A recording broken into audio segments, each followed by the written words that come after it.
Halo Swipers, melanjuti episode yang ke-26 tentang dislipidemia. Kali ini saya akan membahas lebih lanjut obat-obat lain yang digunakan dalam terapi dislipidemia. Nah, Swipers, saya ingin ingatkan sebelumnya.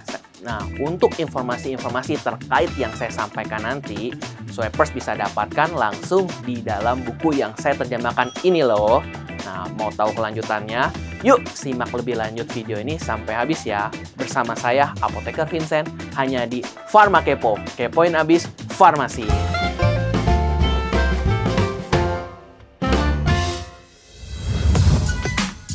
Asam fibrat. Nah, untuk golongan dislipidemia ini, untuk asam fibrat ada dua obatnya. Ada fenofibrat dan gemfibrozil. Nah, fenofibrat dan gemfibrozil ini merupakan turunan asam fibrat yang mampu menurunkan kadar triacylglyceroserum dan meningkatkan kadar HDL. Obat ini bekerja dengan cara mengaktifkan enzim lipoprotein lipase yang kerjanya memecahkan trigliserida. Nah, selain menurunkan kadar trigliserid, Swipers, obat ini mampu meningkatkan kadar kolesterol HDL melalui peningkatan apoprotein A1 dan A2. Turunan fibrat ini ada 3 untuk terhadap profil lipid. Yang pertama, menurunkan LDL 5-20%. Yang kedua, menurunkan trigliserida 20-50%. Dan yang ketiga, meningkatkan HDL 10-20%. Sediaan yang tersedia untuk fibrat di Indonesia. Yang pertama, ada gemfibrozil dengan dosis 600 mg 2 kali sehari. Dan yang kedua, Swipers, ada fenofibrat 45-300 mg dosis sekali sehari. Sehingga ada 2 sediaan fibrat yang tersedia di Indonesia yang perlu Swipers ketahui. Bagaimana interaksi fibrat? Untuk obat-obat fibrat, dia memiliki interaksi yang mayor, itu ada 5, teman-teman. Yang pertama, obat statin. Yang kedua, asam micofenolat. Yang ketiga, antibiotik fluoroquinolone. Yang keempat, levothyroxine, obat hipotiroid. Dan yang kelima, yang sering kita temui, Swipers, yaitu obat DM golongan sulfonyl urea. Nah, setelah meminum obat-obat fibrat, perlu Swipers ketahui efek-efek samping yang dapat muncul ketika pasien menggunakan obat-obat fibrat ini. Yang pertama, gangguan pencernaan seperti mual. Yang kedua, miopati atau rhabdomyolysis. Dan yang ketiga, yakni litiasis atau pembentukan batu empedu. Sehingga ketika menemukan gejala efek samping ini, segera bawa pasien ke pelayanan kesehatan terdekat.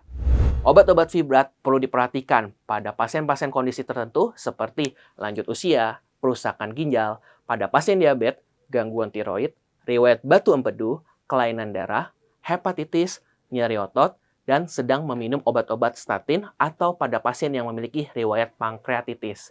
Nah, obat-obat fibrat ini tidak boleh dikonsumsi pada pasien-pasien yang memiliki riwayat alergi, riwayat penyakit pankreatitis, batu empedu, hepatitis, sedang menyusui, atau penyakit ginjal. Bagaimana untuk fibrat pada pasien anak-anak? Keamanan dan efikasinya sampai hari ini belum dapat ditegakkan, sehingga Swipers perlu hati-hati dalam pendosisan dan monitoring. Ezetimibe. Ezetimibe menghambat absorpsi fitosterol dan kolesterol empedu pada usus kecil secara selektif, sehingga menurunkan pengantaran kolesterol usus menuju hepar. Ezetimibe memiliki kemampuan tingkat moderat dalam menurunkan kolesterol LDL, yakni 15-25%. Swipers, ezetimibe digunakan untuk pasien yang tidak dapat diberikan statin, atau obat ini juga dapat dikombinasikan dengan statin untuk mencapai penurunan kadar LDL yang lebih besar. Nah, Swipers, untuk ezetimibe ini hanya satu yang ada di Indonesia, yakni ezetimibe dengan dosis 10 mg. Nah, Swipers, ketika menggunakan obat-obat ezetimibe, harus hati-hati ketika dikombinasikan dengan obat-obat asam fibrat dan yang kedua yakni resin asam empedu. Nah, pada pasien-pasien apa saja nih Swipers yang perlu hati-hati ketika menggunakan obat ezetimibe? Yang pertama, yakni lanjut usia, pengguna bersamaan dengan asam fibrat menggunakan simvastatin dengan dosis lebih dari 20 mg per hari. Ketiga, pada pasien gangguan fungsi hati. Dan yang keempat, pada pasien gangguan fungsi ginjal. Jangan konsumsi obat ezetimibe ini apabila memiliki riwayat alergi pada wanita hamil dan menderita hepatitis akut. Nah, lalu bagaimana pada anak-anak untuk penggunaan ezetimibe? Keamanan dan efikasinya masih belum dapat ditegakkan, sehingga perlu hati-hati dalam pendosisan dan tentu saja perlu monitoring yang ketat. resin asam empedu. Nah, Swipers, ini obat yang keempat nih pada pasien dislipidemia yang akan saya bahas. Pada pasien hiperlipidemia, sebagian besar asam dan garam empedu yang disekresikan ke dalam usus akan diabsorpsi kembali. Nah, resin asam empedu ini membentuk kompleks yang tidak larut dengan asam dan garam empedu yang mencegah terjadinya reabsorpsi dari usus. Bagaimana pengaruh resin asam empedu ini terhadap porfirlipid? Ada dua. Yang pertama, yakni menurunkan LDL 15-30%, dan yang kedua, meningkatkan HDL 3-5%. Sediaan yang ada di pasaran. Nah, Swipers, perlu ketahui nih, resin asam empedu yang ada di pasaran, kita ada 3. Yang pertama, yakni kolestiramin. Yang kedua, yakni adalah kolestipol. Kedua obat ini dapat dikonsumsi dengan dosis 2 takar 2-3 kali sehari. Lalu, obat yang ketiga yakni kolestevelam dengan dosis 625 mg yang dapat dikonsumsi 2 kali 3 tablet.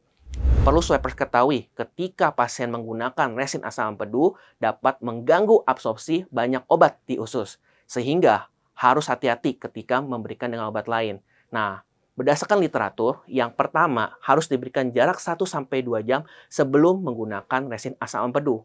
Atau bisa juga dengan alternatif Swipers. Yang kedua, bila menggunakan resin asam empedu terlebih dahulu, berikan jarak 4-6 jam sesudah penggunaan resin asam empedu. Sehingga interaksi ini perlu diketahui oleh Swipers. Nah, setelah untuk menggunakan resin asam empedu, perlu dimonitoring terkait dengan efek samping yang akan kemungkinan muncul. Yang pertama, gangguan saluran cerna seperti mual, diare, kembung. Yang kedua, nyeri otot. Yang ketiga, peningkatan kadar trigliserid. Dan yang keempat, resiko perdarahan. Untuk penggunaan resin asam empedu harus hati-hati Swipers dalam kondisi pada pasien-pasien lanjut usia, gangguan saluran cerna, gagal ginjal, dehidrasi, kelainan darah, konstipasi, fenilketonuria, dan pada pasien-pasien yang memiliki trigliserida tinggi. Obat-obat ini tidak boleh dikonsumsi pada pasien alergi obat, pankreatitis, gangguan saluran cerna, pada pasien dengan kadar trigliserid lebih dari 500 mg per desiliter dan yang memiliki sumbatan saluran empedu. Bagaimana obat ini pada anak-anak? Perlu hati-hati dalam pendosisan dan monitoring. Kesimpulan. Nah, Swipers, saya udah sampaikan obat-obat pada episode kali ini. Ada 3 obat nih. Nah, sebelumnya di episode 26, saya udah pernah bahas obat statin. Nah, total ada 6 obat yang bisa digunakan pada terapi dislipidemia. Jadi masih ada sisa 2 lagi loh yang bisa teman-teman dapatkan di buku yang saya terjemahkan. Kemudian, semoga dengan adanya informasi terkait obat-obat yang dapat digunakan pasien dislipidemia akan meningkatkan kualitas pelayanan kesehatan di Indonesia. Nah, Swipers, dari ketiga obat yang saya sampaikan tadi, obat mana nih yang paling sering Swipers layani? Share pengalaman kamu di kolom komentar ini ya. Nah, sampai di sini dulu episode Pharma Kepo kali ini ya. Jangan lupa juga untuk subscribe, like, dan share. Serta jangan lupa aktifkan fitur lonceng untuk mendapatkan notifikasi konten kami selanjutnya. Tetap jaga kesehatan ya Swipers. Sampai jumpa di episode berikutnya. Pharma Kepo, kepoin abis farmasi.